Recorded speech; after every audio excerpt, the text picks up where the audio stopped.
안녕하세요. 서기민요. 홍주하오 반갑습니다. 네, 오늘 여러분들께 공유드릴 정보 빠밤. 네.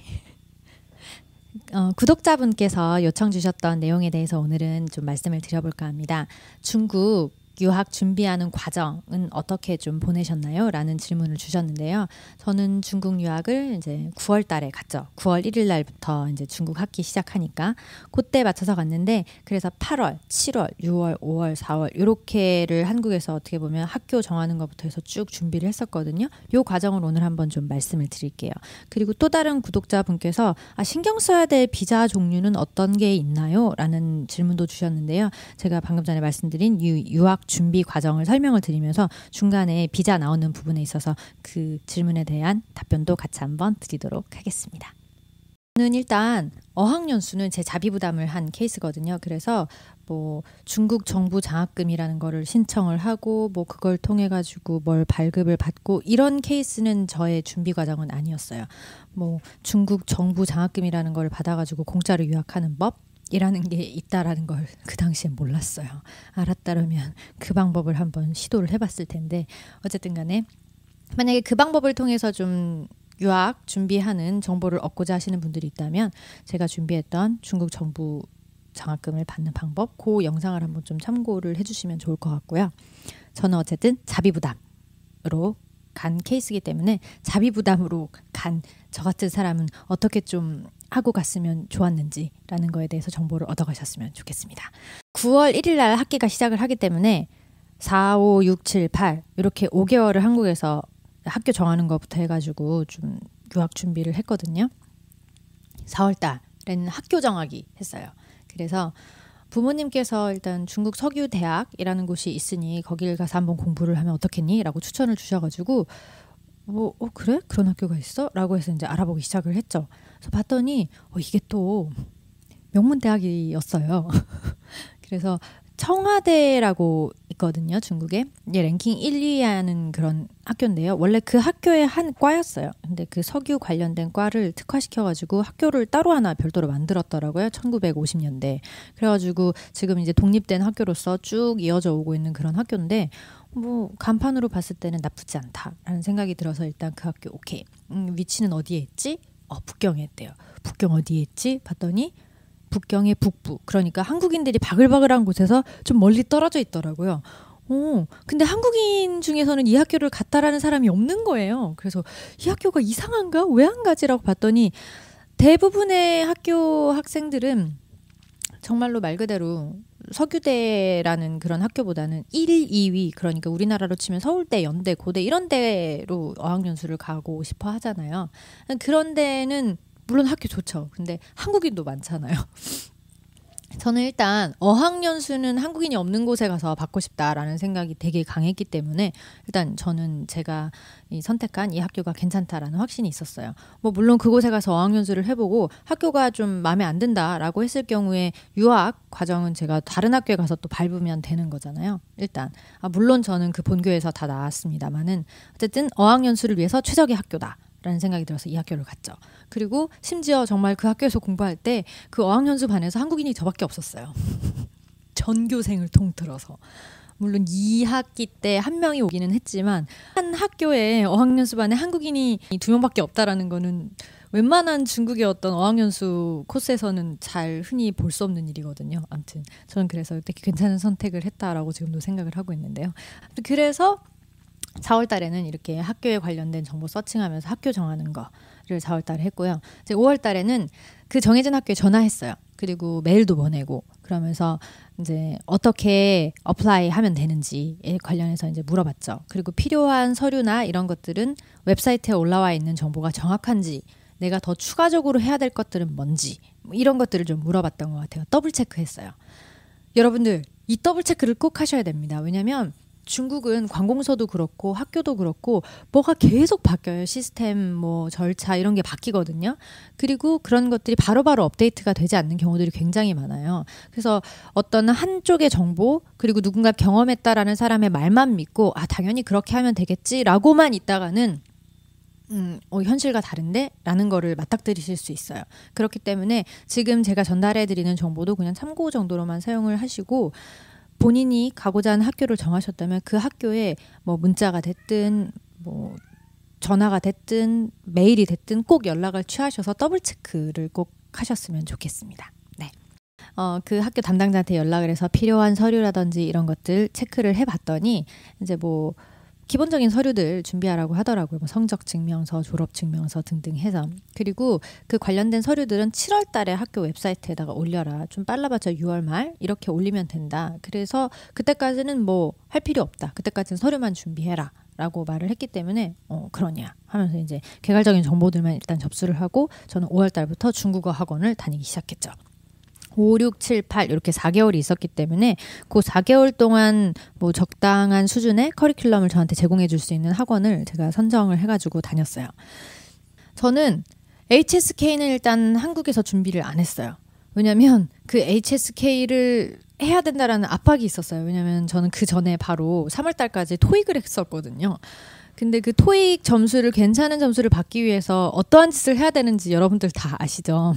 학원 한 3시간, 4시간 정도 되는 수업 듣고 와서 스터디 돌려야 되고 스터디 끝나고 나면 다시 집에 와가지고 또 단어장에 있는 것도 단어 외워야 되고 문제집 풀어야 되고 또 뭐 들어야 되는 거 들어야 되고 할 게 엄청 많잖아요. 하루에 9시간, 10시간을 토익을 하면서 이제 쏟아붓었던 기억이 있기 때문에 어차피 어학연수 가서 할 건데 지금 나 그렇게 하고 싶지 않다. 그냥 적당한 수준의 회화, 문법 기초 정도 잡아줄 수 있는 그 학원 다니면서 그냥 기본적인 감 정도 익혀갔으면 좋겠다라고 저는 생각을 했기 때문에 그런 수준에 맞는 학원 강의를 들었죠. 근데 잘한 것 같아요. 왜냐면 제가 중국 학원에서 좀 어려운 수준의 그런 중국 문법들을 배웠던 게 중국에 가니까 그게 바로바로 매칭이 안 됐어요. 물론 제가 한국에서 공부를 아주 치열하게 하고 가지 않은 탓도 있을 수 있겠지만 또 한편으로 보면은 이게 들리는 것과 이게 쓰여지는 용법과 이런 것들에 대한 완벽한 장악을 한국에서 하고 갈 수 없는 시간이잖아요. 4개월이라는 시간 동안에 어떻게 초급부터 이렇게까지 해서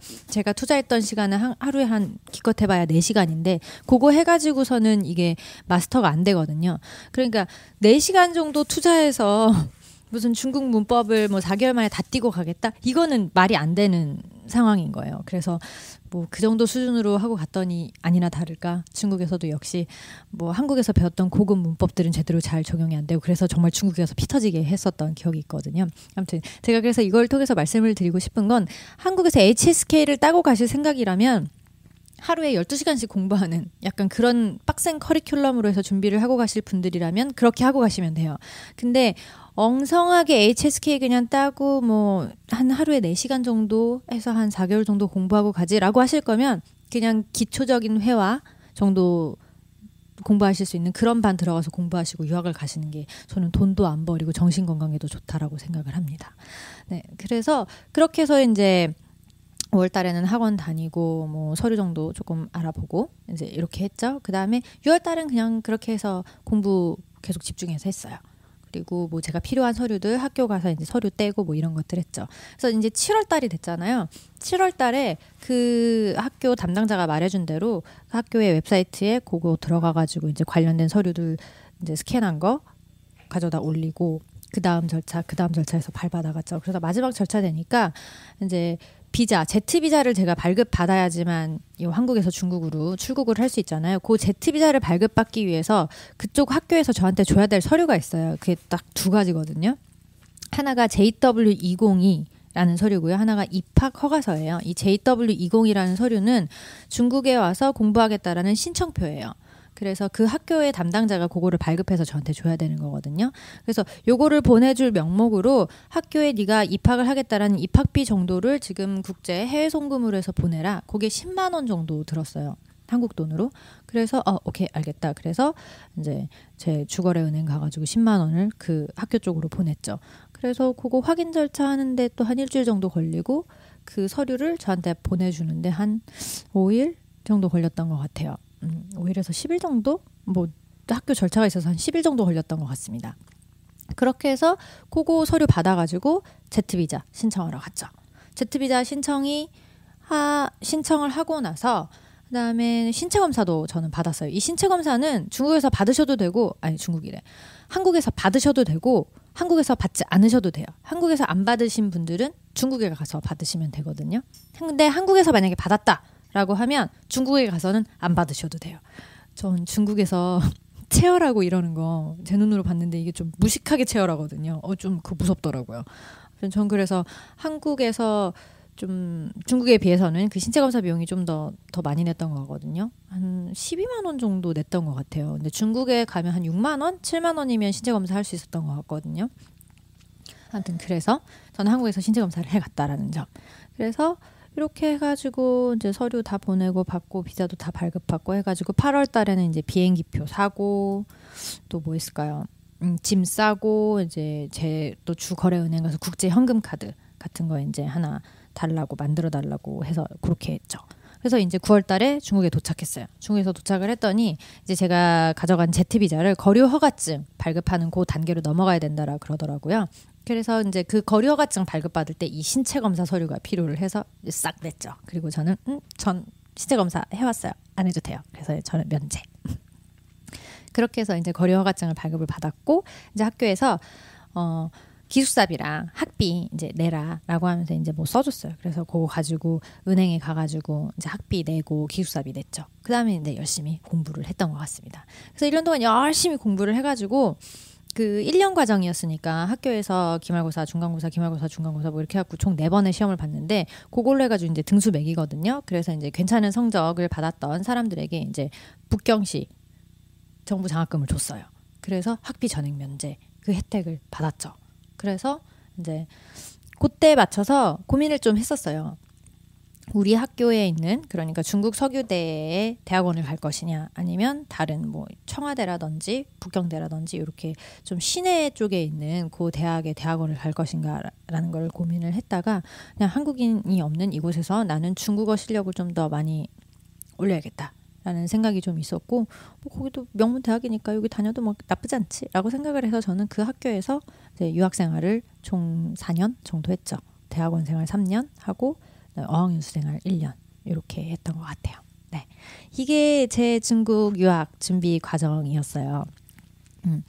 그래서 이 전체 내용 중에서 여러분들께 다시 한번 강조를 드리고 싶은 거는 유학 준비하는 과정 중에 뭔가 이 서류 준비해 가야 되나 이 서류 준비해 가지 말아야 되나라는 고민이 생기시면 주변 지인한테 물어보시는 거는 참고 용도 정도로만 쓰시고요. 꼭 학교 담당자한테 직접적으로 연락하세요. 메일로 연락을 하셔도 되고 뭐 안 되는 영어라 할지라도 아니면 떠듬떠듬 중국말이라 할지라도 직접 연락하셔서 한번 더블 체크를 하시는 습관을 꼭 들이셨으면 좋겠고요. 그리고 JW202라는 서류와 그리고 입학 허가서 요 2개를 받아야지만 제트 비자를 발급을 받을 수 있거든요. 이게 FM이에요. 유학을 준비하는 그 FM 비자 단계거든요. 근데 많은 사람들이 이 제트 비자를 받지 않고 여행 비자인 L 비자를 받아서 일단 중국에 입국을 했다가 학교 측에서 이렇게 배려를 해줘가지고 거류 허가증으로 바로 만들어주는 경우도 있어요. 왜냐하면 제가 학교 다닐 때만 해도 그런 혜택을 보고 그렇게 절차를 진행하는 친구들도 있었거든요. 근데 이거는 FM은 아니에요. 근데 이렇게 만약에 안 해준다라고 하면 다시 한국에 들어와서 그걸 받아가지고 다시 와야 되는 경우가 있을 수도 있거든요. 그래서 웬만하면 특별한 이슈 사항이 없으시다면 저처럼 정석대로 제트비자 발급받아서 출국하시기를 권장을 드립니다. 오늘도 이렇게 끝까지 영상 봐주셔서 감사하고요.